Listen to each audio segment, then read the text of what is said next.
వినాయక నిమజ్జనం సందర్భంగా యాదాద్రి భువనగిరి జిల్లా భువనగిరి సమాజ్ చౌరస్తా వద్ద ఉద్రిక్తత నెలకొంది. ఇక సమాజ్ చౌరస్తా వద్ద డీజే గీతాలు నినాదాలు చేయకుండా మౌనంగా శోభయాత్ర కొనసాగించాలని పోలీసులు ముందస్తుగా ఆదేశాలిచ్చారు. అయితే పోలీసుల నిబంధనలు చేయడంతో పోలీసులు అభ్యంతరం చెప్పారు. దీంతో ఉత్సవ కమిటీ సభ్యులు పోలీసులకు వాగ్వాదం జరిగింది. ఈ క్రమంలో ఉత్సవ కమిటీ సభ్యులు భక్తులపై స్వల్ప లాఠీచార్జ్ చేశారు. పోలీసుల తీరును వ్యతిరేకిస్తూ అక్కడే బైఠాయించి నిర్వాహకులు ఆందోళన నిర్వహించారు. పోలీసులకు వ్యతిరేకంగా నినాదాలు చేశారు.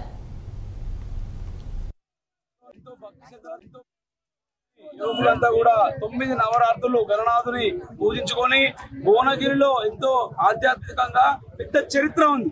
ఎందుకంటే గతం నుంచి కూడా యావత్ తెలంగాణ మొత్తంలో కూడా భజన చేస్తున్నారంటే భువనగిరి అని చెప్పేసి ఇవాళ మొత్తం తెలంగాణ వ్యాప్తంగా తెలుసు. కానీ ఇవాళ పోలీసులు రెండు బాక్సులు పెట్టుకొని 2 పొంగిలు పెట్టుకొని ఇవాళ భజన పాటలు పాడుకుంటా మేము నిమజ్జన శోభయాత్ర మేము అందరం వస్తుంటే ఇవాళ మండపాల వద్ద భజన చేయకుండా విపరీతంగా పోలీస్ శాఖ వారు విపరీతంగా లాఠీచార్జ్ చేయడం జరిగింది.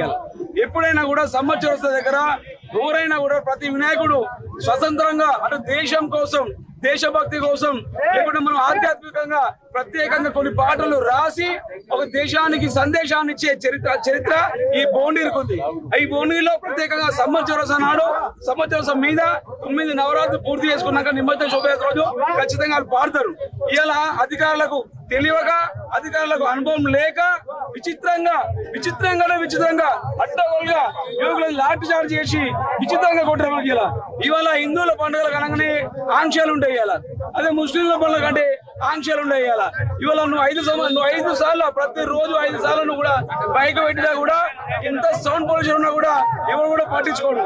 కానీ 365 రోజుల తర్వాత వచ్చే ఈ యొక్క వినాయక చవితిలా ఈ నవరాత్రులు పూర్తి చేసుకొని